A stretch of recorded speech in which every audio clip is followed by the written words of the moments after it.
What is up? Let me tell you something I'm really excited about. The one thing that I've always wanted is my very own control surface.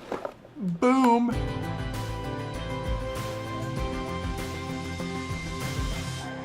Of course, the first thing is it's got like tape right here, and I didn't bring a knife or anything. I was trying with my teeth.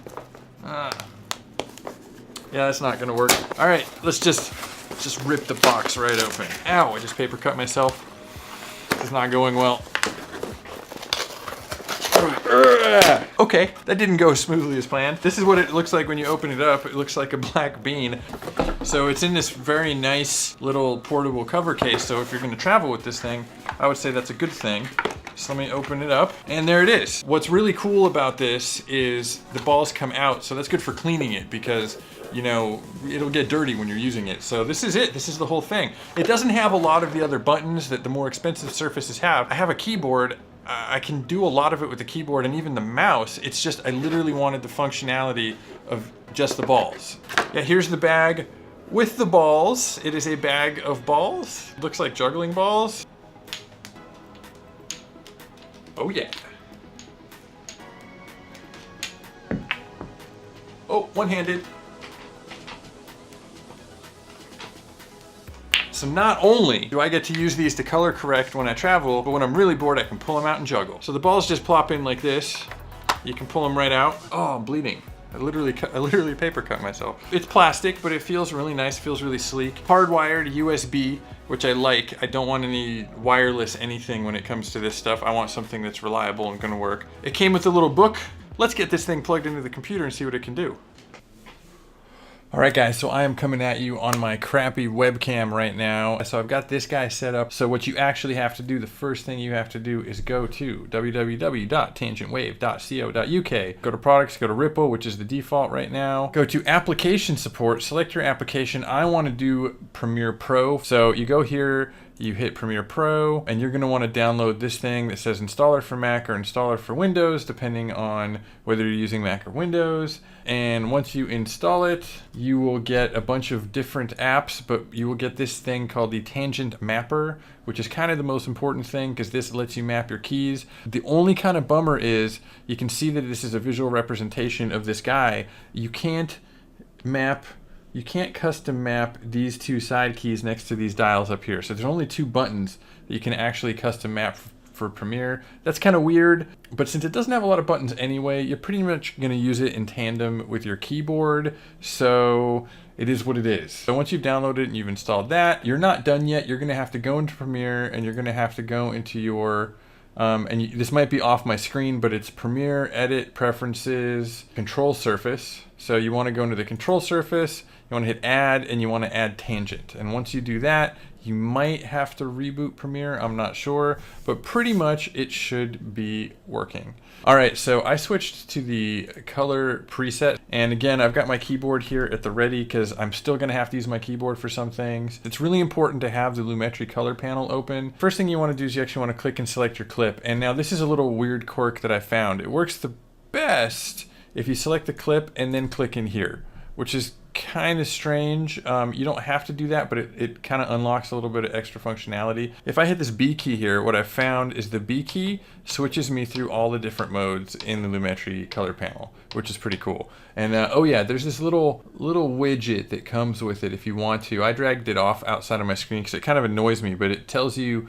as you're going, it tells you what the mapping is on this panel. I find it really annoying, so I'm going to hide it off to the side and not use it. So I'm actually going to go to the color wheels because what this thing is really designed to do is emulate color wheels. As you can see, you see 3 circles, 3 balls, 3 dials, and 3 sliders, right? And so these balls and sliders correspond to those circles and sliders. If I take this wheel right here and lower it, you can see that I am lowering the brightness of the shadows. Likewise, I could take this wheel and I can raise my highlights. This middle dial does the midtones, and the midtones are basically the gamma.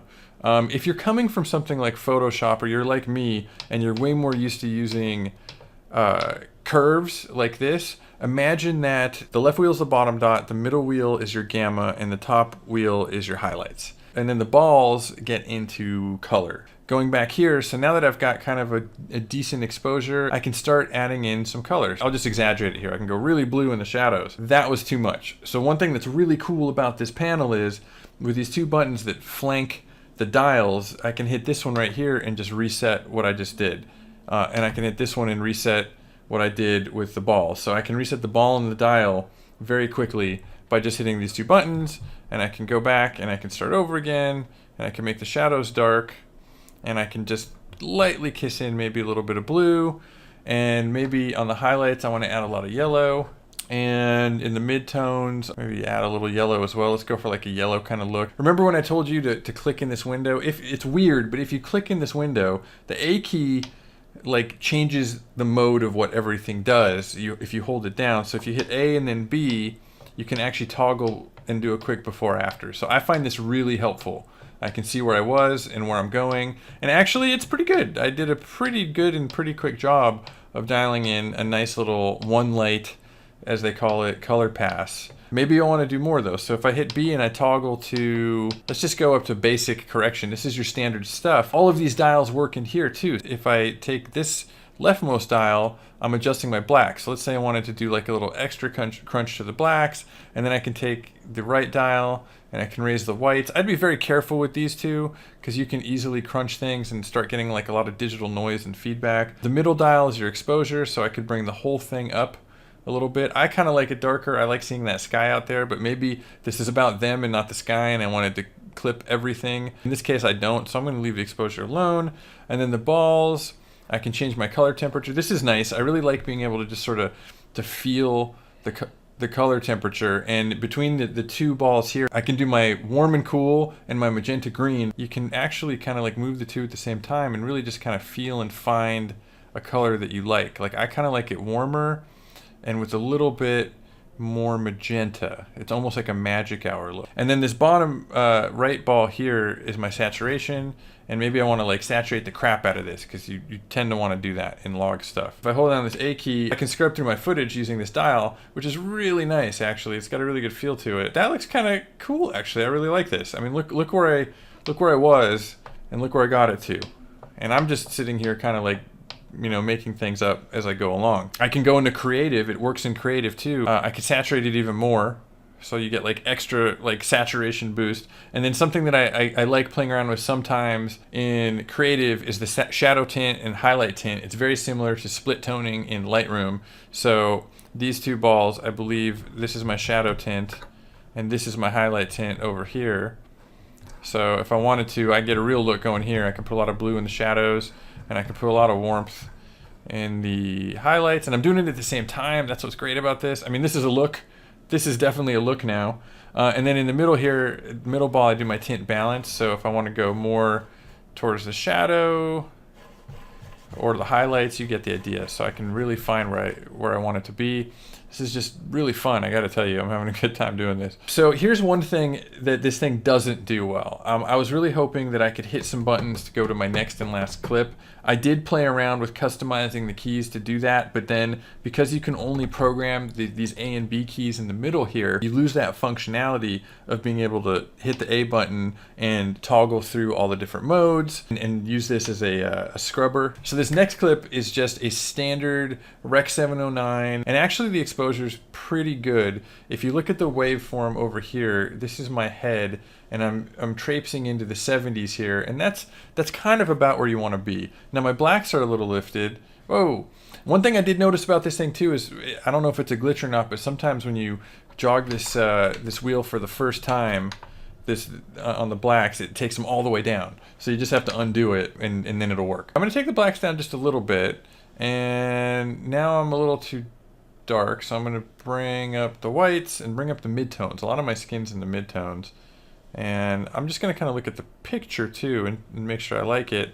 And that looks pretty cool. Now the next thing is I am going to bring up the vector scope, but not that vector scope. I am going to bring up this vector scope, and I'm going to look at my skin tone, which is pretty good. Maybe I just want, I'm gonna use the middle ball and just kind of maybe cool myself off just a little bit, go a little more neutral. Maybe in the darks here, cool it off just a little bit. and then add a little yellow in the highlight, something like that. And see, hitting an A and B doesn't work because I have to click in here, which is super lame. I don't know if I like that very much. So I might opt to mess around with the keys and just change that.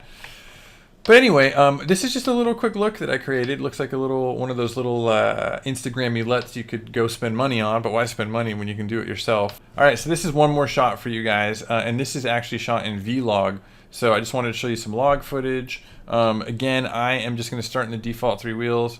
It did that weird thing again where I clicked it and it brought everything all the way down, so I just undid that really quickly. I got to figure that out, and I'm just going to dial in my contrast. And something about Vlog that drives me crazy is it always has a weird color temperature to it. So I'm just going to use the middle ball to kind of cool off everything just the slightest bit. Add a little bit of warmth to the highlights. Maybe, I'm trying to stay away from green because there's a lot of green. And I'm going to switch to my basic. You can see I'm getting a little bit better at this each time. And let's see, let's just crunch it a little bit more, bring the brightness up, and let's just see. So right there, I just did a very quick crunched one light LUT on log footage. Yeah, this looks pretty cool. Oh yeah, one last thing too, I was thinking, what if you had a vignette? So you can go in Vignette, this is kind of cool too, you can use the dials to bring in your vignette. So I can change my midpoint, I can change the roundness, I can adjust the feather, and very quickly vignette it, which looks pretty good on this shot. And yeah, there you go, look at that. Pretty quick and easy color grade of log footage. In summation, I think this ripple is pretty cool. It's got a few weird quirks that I have to figure out. It does have a lot of customization options, but it's kind of weird that you can't customize these little reset buttons. If there's a way to do it and I don't know it, maybe you guys do, you could show me how. But for 300 bucks, I think it's really great, and if you want to level up your color correction game in Premiere, I think this is a great entryway to how the pros do it. I also think this would be really great if you're working off a laptop and you travel. I hope you guys have enjoyed this video. I'm going to keep coming out with videos. If you like videos like this, please hit the subscribe button. Please like this video. Tell your friends. Yeah, and I guess I will see you guys later.